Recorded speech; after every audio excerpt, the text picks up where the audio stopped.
So one of the most interesting lectures I attended was a lecture by Professor Ohad Cohen. I've been taking a biblical Hebrew course based off of a curriculum that was created by this scholar, Ohad Cohen. And his lecture in particular was talking about a very interesting linguistic phenomena in the language of Aramaic, which is a sister language to Hebrew. So many of the listeners will know that, Nehemia, you've talked quite a bit about the name of God, and you talked about his name, what it means, and where his name comes from. And you've taught that his name comes from a combination of three Hebrew verbs: Haya, Hoveh, Yihyeh. He was, he is, he will be. And I want to speak specifically about the last verb there, Yihyeh. He will be. And it's spelled in Hebrew, Yod-He, Yod-He. And God's name is spelled Yod-He, Vav-He. So what was interesting about this lecture is he was talking about a phenomenon in Aramaic that is similar to he will be, Yihyeh, except in Aramaic, it's spelled Yod-He, Vav-He.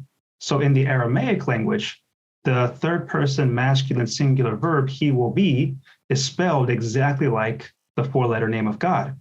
Now, the thing he was talking about is in the Persian period of Judea, the time of Ezra, the time of Nehemiah, during the Persian period when they have come back from Persia, they've been allowed to come back to their homeland, they've rebuilt the walls of Jerusalem. And so we're talking about the Persian period during this time. And what you find is within ostraca, which are writing on pieces of potsherd, and even in the Hebrew Bible, you see that in Judea, which was where Aramaic was the administrative language and the lingua franca of the entire Near East at that time, you find that the Judeans seem to have a problem with that particular Aramaic word, spelling it Yod-He, Vav-He. And the way they would spell it Lamed, He, Vav-He. And I want to bring an example. You two have shared your screen. I want to share my screen here. Yeah. So I'm going to share my screen, and I'm going to go to the book of Daniel. I'm going to share my screen here. Okay. So I have up here accordance, and I have up here three panels. I have up here on the left, the Hebrew Bible, and then I have two English translations on the right, NASB and the JPS. And so here, this particular verse, this is Daniel 4:22, as you can see, 4:25 in the Christian layout of the Bible. Here, this is the verse that's in Aramaic. This is Daniel. This is Daniel describing a dream that the Babylonian king Nebuchadnezzar had. And here, I'll read it from the JPS over here. This is Daniel 4:22, 4:25 in English, the English layout. It said, "You will be driven away from men and have your habitation with the beasts of the field. You will be fed grass like cattle and be drenched with the dew of heaven. 7 seasons will pass over you until you come to know that the Most High is sovereign over the realm of man, and he gives it to whom he wishes." Okay? And so here, you can see here, one of the words Daniel uses is the word leheveh. And it's here, it says, Ve'im chevat bara leheveh medorach. And with the beasts of the field will be your habitation. So here the verb is being used with habitation. Your habitation will be, lecheveh. And so even though this is Aramaic, this is one of the things Ohad Cohen was talking about was this is a very interesting phenomena you see with how the Judeans in Jerusalem use this verb. They spell it, as you can see here, Lamed, He, Vav, He.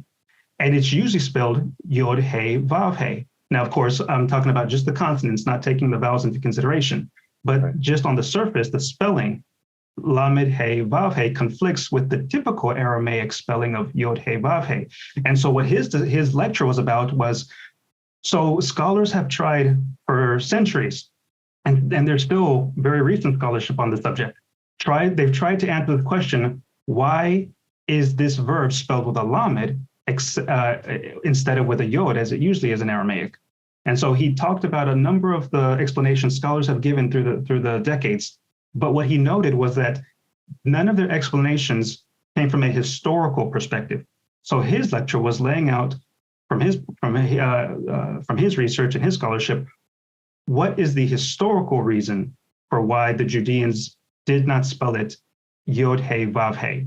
And it may seem obvious why, but it was really interesting to hear his description and his layout of what was going on in the history of Jerusalem during the Persian period. He talked about the melting pot, the Canaanite melting pot, with the Judeans and the Idumeans, which is just the Latin way of saying Edomites, and the Canaanites who were to the north and to their west on the coast. And he described how one of the reasons why this came about was a combination of things. Possibly, one, this idea about taboo with writing the name of God when it was not specifically a reference to the God of Israel. And second, probably having to do with this mixing pot with the Phoenicians, the Canaanites, mixing with the Idumeans, because he noted that you see this verb used by the Jews in Elephantine.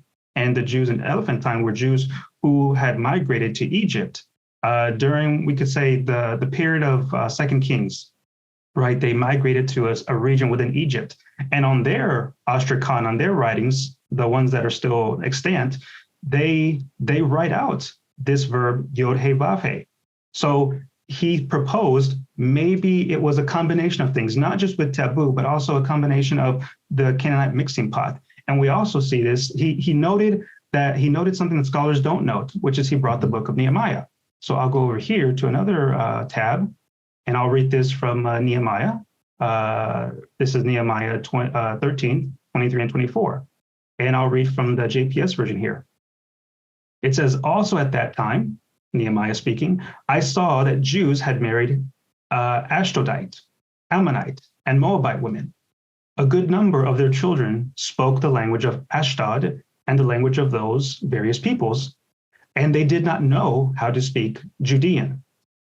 And it's interesting because he provided his own translation, and here he says that also at that time I saw that Jews had married. He doesn't use the word Jews, he used the word Judeans.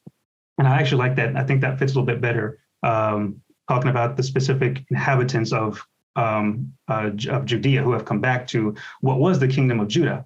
So we see from Nehemiah that there is this mixing pot with other cultures, other peoples, and this of course is what ultimately led to Ezra saying, no, we cannot have history repeat itself. So you can go to the book of Ezra and read about what he has the inhabitants do. But it was very interesting to hear somebody bring a historical perspective of why we see this phenomenon. Now, he admitted that, like a good scholar should, I think, which is that he's not 100% that his suggestion or his theory was correct, because Nehemia, you and I were there, and you even asked him a question about this verb specifically and how it conflicted with his theory about there possibly being a taboo with writing the name that way. But it was just very, very interesting to hear somebody talk about this subject from a historical perspective. And the reason why I say that's interesting was because I think we're all friends with Mr. Keith Johnson here. And one of the things Keith is always hammering is language, history, context. Language, history, context. I wonder where he got that. It was refreshing to hear somebody talk about the history, the language, and the context in a way that scholars before him may not have given as much attention to. So I also had Ohad Cohen's lecture as one of my top most interesting lectures. I would say that he convinced me without any doubt that the exact opposite of what he was trying to argue. And to me, the strong. So first of all, let's state. So look, I actually proposed this in like 1994 when I took a course at Hebrew University, Introduction to Biblical Aramaic. And I learned about the form leheve, which should be by all rules of Semitic languages, yeheve. And I said, oh, maybe this is a disambiguation. Maybe they're trying to make the word sound different than the name of God. Maybe that's not to say that Yod-He-Vav-He was pronounced Yeheveh, but that it's too close for comfort. That's what I suggested. And so, we say Lamaha Devar Domeh. What is a similar thing? So in modern rabbinical Judaism and Orthodox Judaism, they don't even say Elohim, they say Elokim. And they won't say El, they'll say Kel to refer to God, right? El is the short form of Elohim. And Nehemia, how do you write the number 15? What should it be, and what do people write? So I think that's different. So the number 15 should be Yud Hey, but they write Tet Vav, so it should be 10 Yud Hey plus being 5.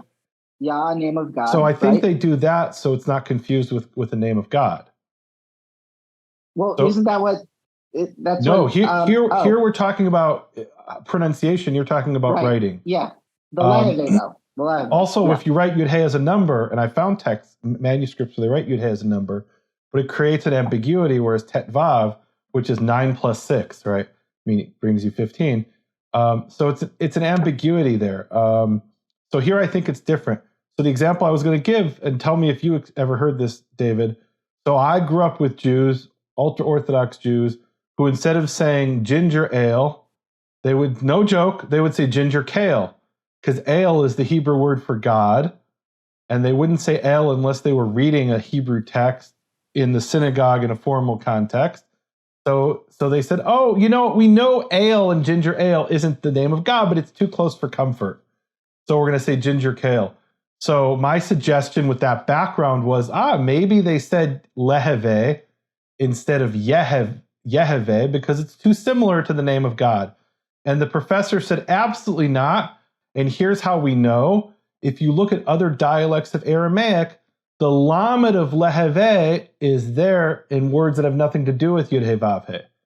So for example, in Talmudic Aramaic, he will say is lema, right? So why isn't it yema, which is short for yemar, right? It's the way they pronounced it.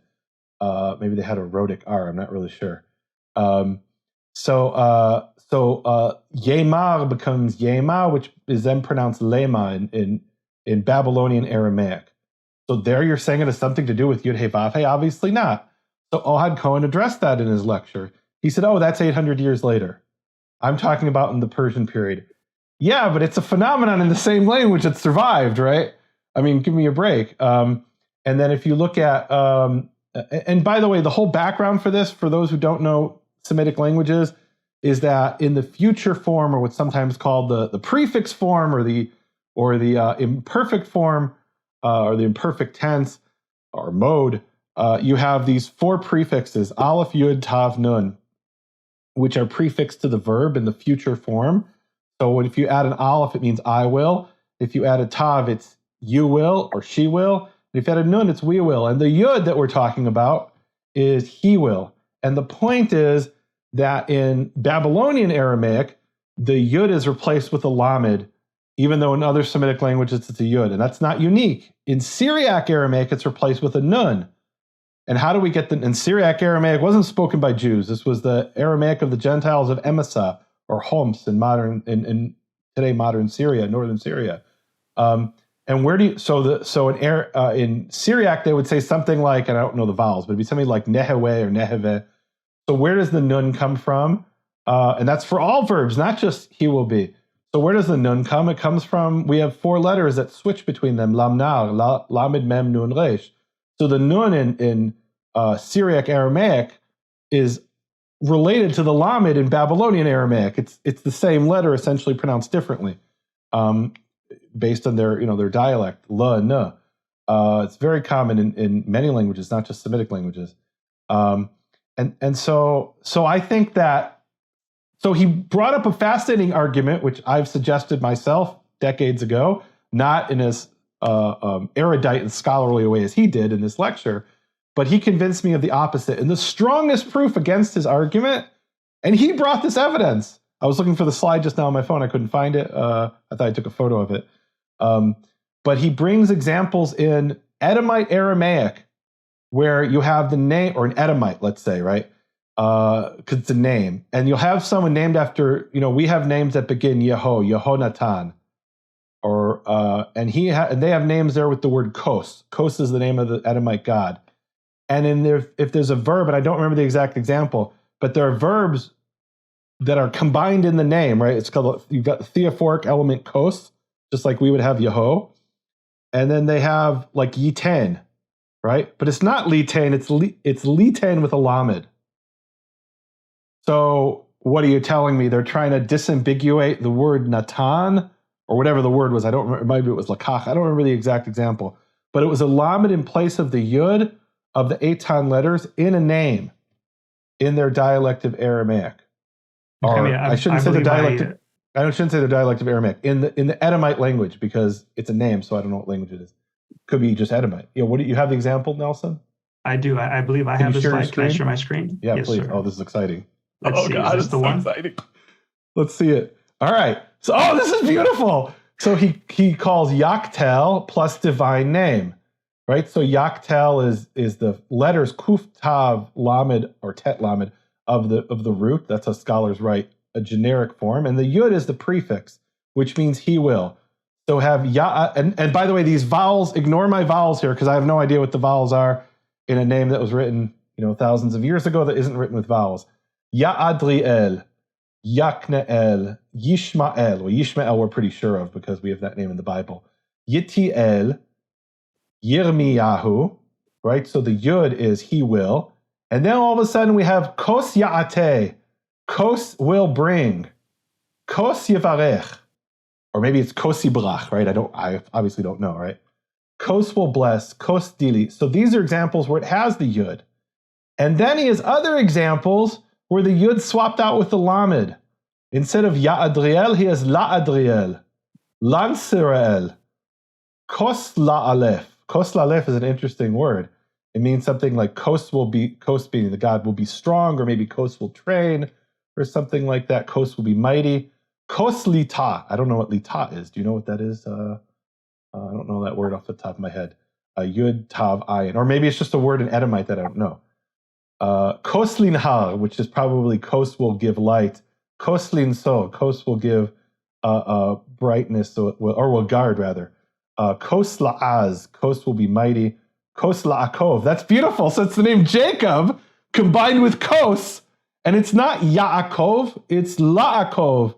Because there's something in these Semitic languages where the Yud gets swapped out with a Lamed in Babylonian Aramaic and in Edomite. And here I don't know that we can say necessarily Edomite Aramaic because it's a name, right? But it's an Edomite dialect. And then in Syriac Aramaic, it's swapped out with a Nun, which is a related implementation to the Lamed. So this, to me, definitively proves that Leheve has nothing to do with Yud He Vav He.